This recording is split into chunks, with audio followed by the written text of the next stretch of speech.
el escenario base es que la economía global sigue con cierta resiliencia, pero pues todavía no se puede descartar unas condiciones más extremas que probablemente nos llevarían a una devaluación del tipo de cambio, un aumento de las tasas de interés de largo plazo y a un menor crecimiento y a una complicación en los temas fiscales. Por el lado positivo tenemos entretenimiento, tenemos el sector de administración pública, seguridad y defensa, que son grandes ramas en la actividad económica que lo vienen haciendo bien, mejor que el resto de la economía y que prevemos que se va a mantener. Aquí tenemos un fenómeno muy interesante en los últimos años y es cómo el sector servicios ha ganado protagonismo tanto en actividad productiva como en empleo.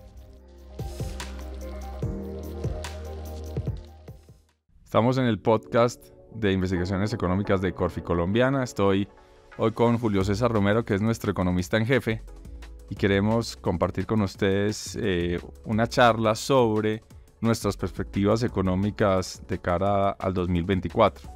Entonces, pues, sin más preámbulos, arranquemos, Julio. Un gusto estar contigo. ¿Cómo estás? Hola, José. Un gusto también poder compartir contigo y con el público nuestra visión macro para el próximo año. Bueno, Julio, cuando estábamos preparando el informe, me acuerdo mucho de una reunión preliminar y la primera pregunta que hicimos, que fue la más ácida, es: ¿va a ser 2024 un año de mayor crecimiento o menor crecimiento que 2023? Y bueno, ya tenemos nuestras proyecciones. Arranquemos por ahí.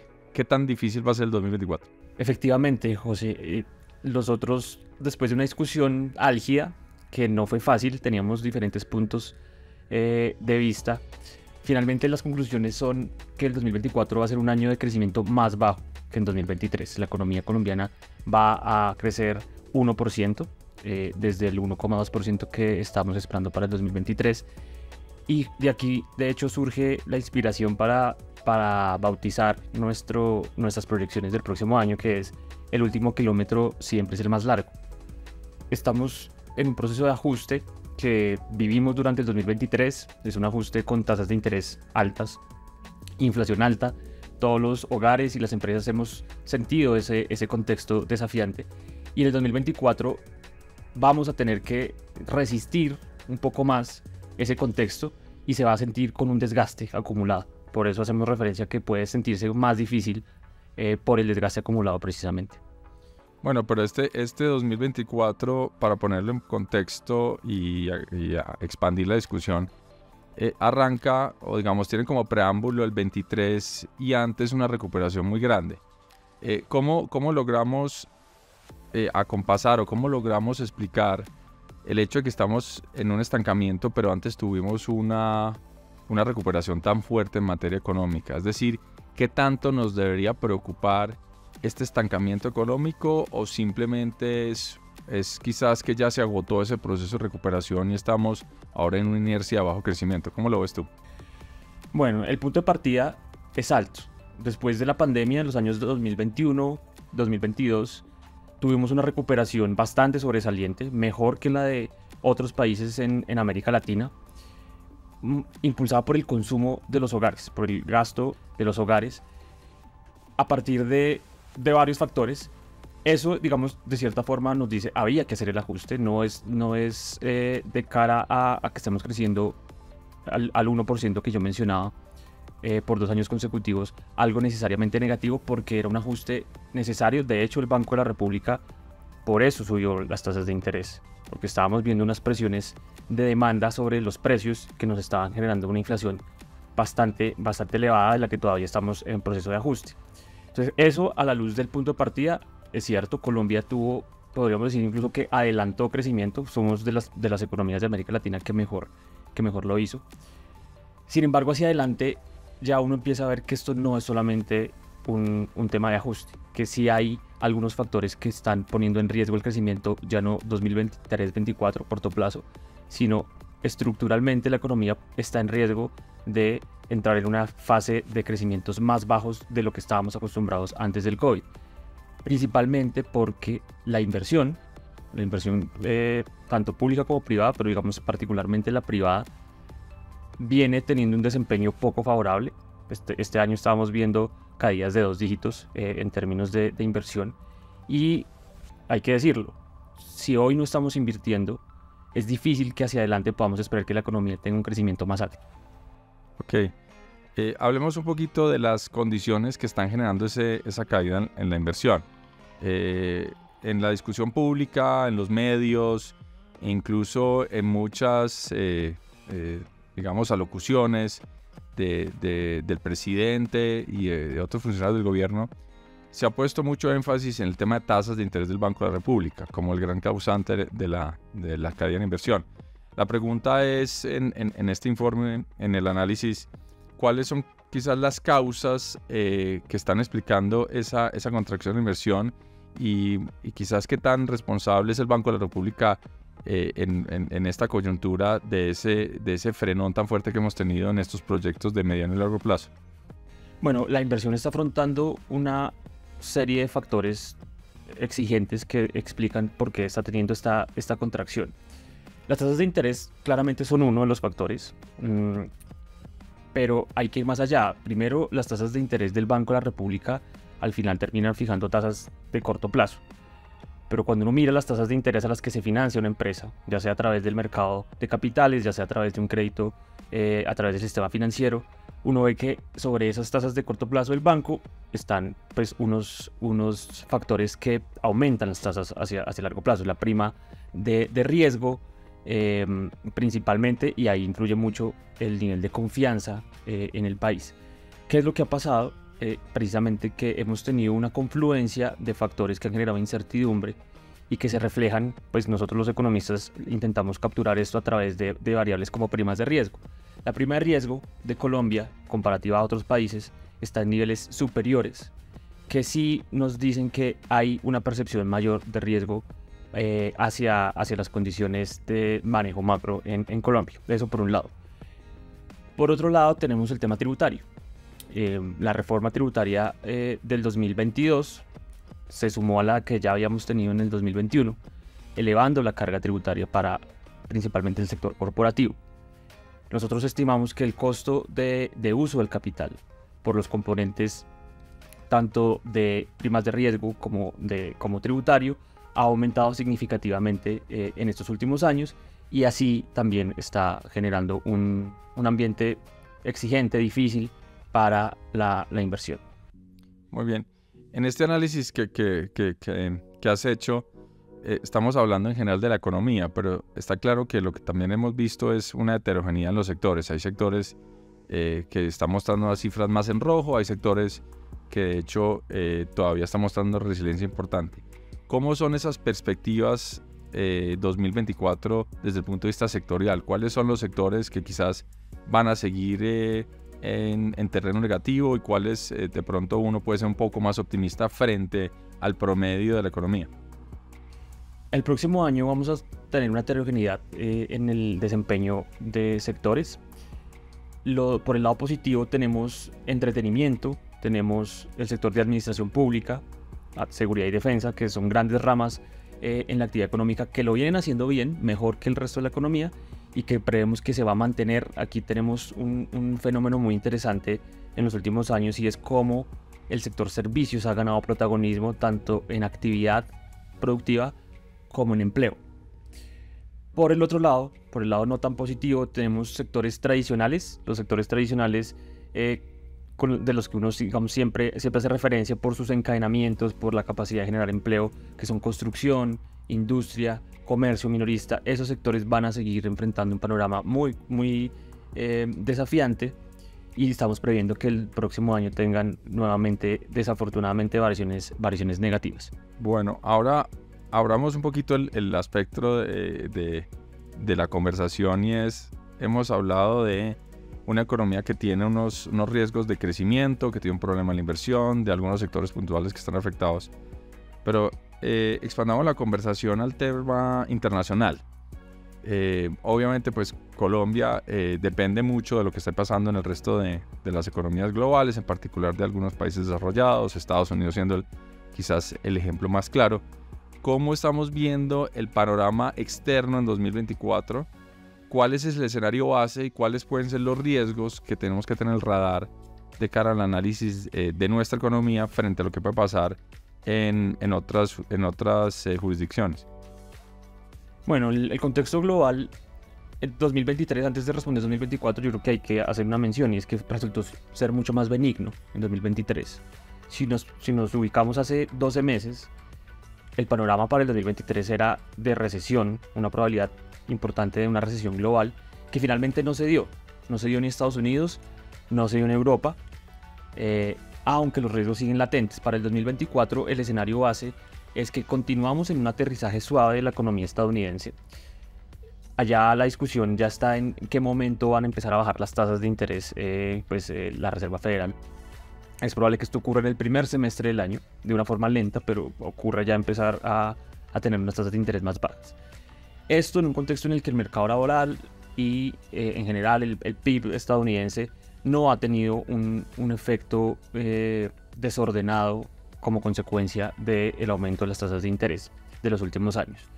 En Europa vemos algunos riesgos también, quizás allá el panorama es menos favorable que en Estados Unidos, con principalmente Alemania enfrentando unos desafíos muy importantes en el sector manufacturero. De todas formas, hay que también mencionar cómo Europa logró sortear el incremento en los precios de la energía que tuvo el año pasado por efectos del conflicto entre Ucrania y Rusia. Al final, como le dije, no entró en recesión y el panorama hacia el próximo año también es que empiecen a bajar tasas de interés, pero un aterrizaje, digamos, ordenado. En China, los riesgos pasan por el sector inmobiliario.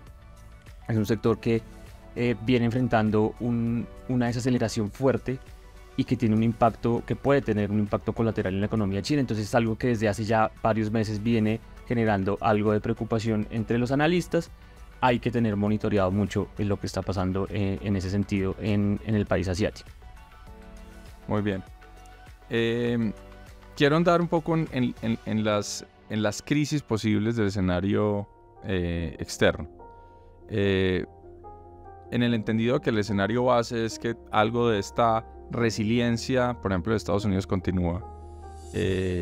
Tú mencionabas que el escenario base incluye también recortes en la tasa de interés por parte de la Reserva Federal, pero está claro que a los economistas, a todos, nos ha sorprendido esa capacidad de la economía de Estados Unidos de llevar un ritmo de crecimiento y de creación de empleo con tasas de interés al alza y demás, que digamos preocupa de cara al 2024 si eventualmente esta vez nos equivocamos extrapolando la resiliencia. ¿Cuáles serían las implicaciones para nuestros pronósticos y para nuestros mercados si eventualmente se materializara un escenario de mayor recesión en Estados Unidos, algo más parecido a una crisis? ¿Qué tipo de preocupaciones deberíamos tener y quizás cómo se va a manifestar eso en nuestra economía? Efectivamente, un escenario de aterrizaje forzoso en Estados Unidos es algo que uno no ha podido descartar. Lo que típicamente implica una crisis global es, pues primero se anticiparía y se profundizaría el recorte de tasas por parte de la Reserva Federal. Entonces eso, digamos, como que sería un efecto en tasas de corto plazo fuerte a la baja. Pero al mismo tiempo, la aversión al riesgo va a traer pues, primas de riesgo más altas, seguramente acompañadas de depreciación del peso colombiano. Dependiendo del nivel de crisis, uno podría esperar que los TES, las tasas de interés de los TES a las que se financia el gobierno, pues tengan un aumento también. Si es una crisis muy fuerte, al final Colombia puede ser percibido como activo riesgoso. Eventualmente, pues no, yo creo que esos son como dos componentes: depreciación del peso en activos financieros y aumento en las tasas de interés por efecto aversión al riesgo. Y eso, por supuesto, va a terminar trasladándose en unas condiciones financieras más complicadas para países emergentes como Colombia. Eso podría generar un menor crecimiento. Claramente eso sería un sesgo porque, pues, por un lado, tendríamos una menor demanda por nuestras exportaciones, unos menores precios de las materias primas, principalmente el petróleo, que es el que nos afecta. Normalmente en las crisis económicas mundiales el petróleo pues tiene un comportamiento a la baja, y eso pues terminaría afectando nuestras cuentas fiscales, nuestras cuentas externas. Ahí ya entramos en un panorama un poco más complejo que le dice a uno cuáles son las defensas de la economía colombiana ante un escenario así. ¿Estamos preparados para resistir un deterioro en las condiciones externas? Esa es una pregunta que yo creo que muchos economistas estamos haciendo. Simplemente para para resumir, el escenario base es que la economía global sigue con cierta resiliencia, pero pues todavía no se puede descartar unas condiciones más extremas que probablemente nos llevarían a una devaluación del tipo de cambio, un aumento de las tasas de interés de largo plazo y a un menor crecimiento y a una complicación en los temas fiscales.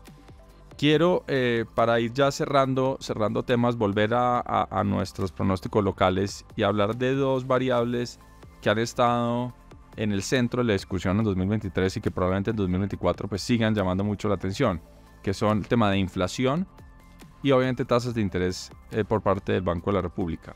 ¿Cuál es el escenario que se plantean en el informe de perspectivas del equipo de investigaciones de Corfi de cara a esas dos variables en 2024, inflación y tasas de interés? Muy bien.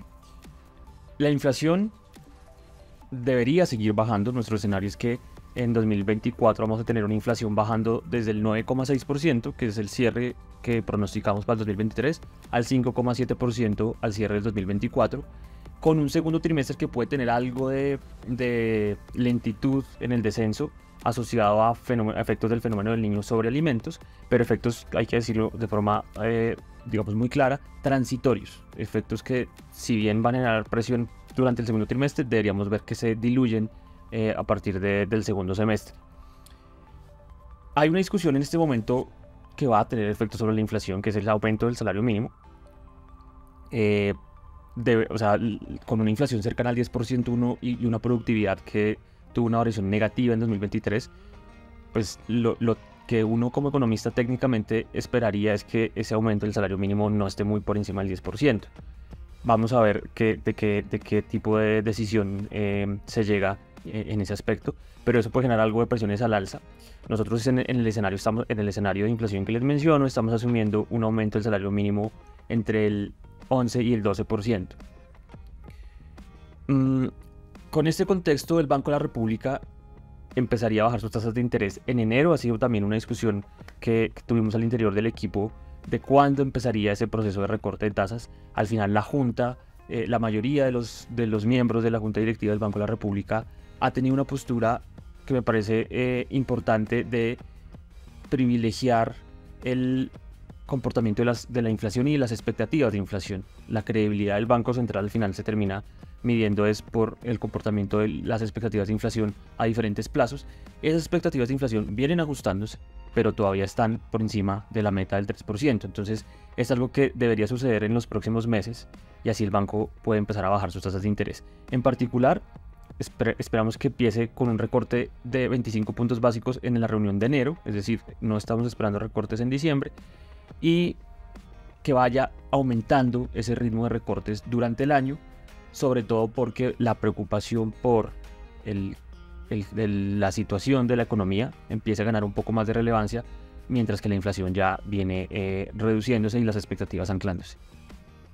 Bueno, Julio, en general el panorama muestra unos retos importantes, retos en materia de crecimiento, retos en materia de condiciones de inversión, confianza, tasas de interés de corto y largo plazo, y como mencionabas, pues todavía un choque de inflación y tasas de interés que va a mejorar, y por eso quizás estaríamos viendo la luz al final del túnel en el final del 2024, pero que va a ser una corrección gradual, y por tanto pues en buena parte del año todavía los hogares, las firmas van a estar sintiendo ese efecto adverso que genera pues la inflación y las tasas de interés. Para cerrar este podcast de hoy, quisiera preguntarte cuáles son quizás los mensajes que les podemos dar a nuestros clientes, a nuestros proveedores, al público en general, sobre cómo sobrellevar este 2024 con tantos retos. ¿Cuáles pueden ser esas variables o esos elementos a la hora de tomar decisiones importantes y relevantes en el arranque del año y luego pues en buena parte de lo que será el 2024? Bueno, José, es una pregunta muy buena. Voy a intentar ser lo más preciso posible. Estamos ante un año que va a ser desafiante, como empezamos diciéndole, es un proceso de ajuste que se extiende, y cuando uno tiene un reto, yo creo que lo primero uno diría es, para un consumidor, para un hogar, un llamado a la prudencia. Es un año en el que la economía va a tener un crecimiento bajo y es muy probable que el mercado laboral empiece a sentir los efectos de la desaceleración. Entonces, si usted como consumidor, como jefe, cabeza de hogar, está decidiendo si tiene que tomar un préstamo para algo que pues, no es tan urgente, pues digamos piénselo 2 veces, sería un llamado a la prudencia. Tiene uno que tener en cuenta que va a ser un año exigente y es preferible no tener pues deudas altas con tasas de interés que todavía están en niveles elevados. Y digamos, teniendo en cuenta que el mercado laboral está apretado, yo diría hay que cuidar el empleo, hay que tener, digamos, darle un valor muy importante a ese factor. Para una empresa, a ver, las condiciones financieras van a seguir apretadas, es positivo, ya vamos a tener un recorte de tasas por parte del Banco de la República. Tengamos en cuenta que esto no se traslada inmediatamente sobre el resto de tasas de interés en la economía, sobre los créditos comerciales. Sí prevemos que pueda haber una reactivación del mercado de deuda privada, del mercado de capitales. Eso es algo que, digo, pues es positivo. Llevamos 2 años prácticamente con un mercado de capitales en lo que tiene que ver con deuda corporativa, pues quieto. Probablemente se abra un poco más el mercado de capitales el próximo año y las condiciones de liquidez pueden ser algo más favorables. El mensaje sería, hay que resistir un poco, pero puede haber algo de alivio o unas condiciones financieras menos apretadas el próximo año que se va a sentir gradualmente. Y digamos también la cuña que de pronto puede ser muy el mensaje de Corfi es hay que seguir apostando, invirtiendo en el país, porque al final pues el país no solamente este ciclo económico y esta situación de incertidumbre, esto hay que pensar con optimismo de que esto se va a superar. Eso es un llamado también para los inversionistas en el sector privado. Y quizás un mensaje también para un inversionista de portafolio, no tanto inversionista de una empresa en el sector real, sino un inversionista de portafolio. Yo creo que hay unas oportunidades enormes de inversión. Es un contexto que puede ser de pocas veces en la vida uno esté en la antesala de un recorte de tasas de esta magnitud. Estamos hablando que el Banco de la República va a bajar tasas del 13-25% que están actualmente a niveles del 8% al cierre del próximo año. O sea, son 525 puntos básicos en esas tasas de corto plazo. Eso pues sí le permite a uno decir el mercado de renta fija va a seguir siendo atractivo. Ya lo fue en 2023, pero probablemente siga siéndolo el próximo año. Y también yo creo que es un año que va a seguir teniendo volatilidad en los activos financieros, pero al final Colombia ha logrado superar muchos otros retos y yo creo que esta vez no va a ser la excepción. Perfecto, Julio. Bueno, muy bueno terminar el podcast con no solo el diagnóstico de nuestros pronósticos, sino también con la visión de las oportunidades que vienen en los momentos de coyunturas complejas. Hay un cliché que se repite muchas veces y es que las crisis realmente son oportunidades y pues hay que decirlo que en general en el manejo de portafolio, de inversiones, de consolidaciones, de oportunidades de negocios corporativas e incluso familiares, pues obviamente son momentos donde hay incertidumbre, donde hay reto, donde las grandes apuestas pues pueden generar retornos más atractivos y más altos. Entonces me parece que ha sido muy bueno terminar el podcast con esa nota de optimismo de mediano y largo plazo y de las oportunidades que una coyuntura como la actual nos presentan. Y bueno, simplemente quiero agradecerte, Julio, por este espacio, por el tiempo, y bueno, invitarlos a que se conecten a un siguiente episodio de estos podcasts de investigaciones económicas de Corfi Colombiana. Y nada, hasta luego, hasta una próxima. Hasta luego.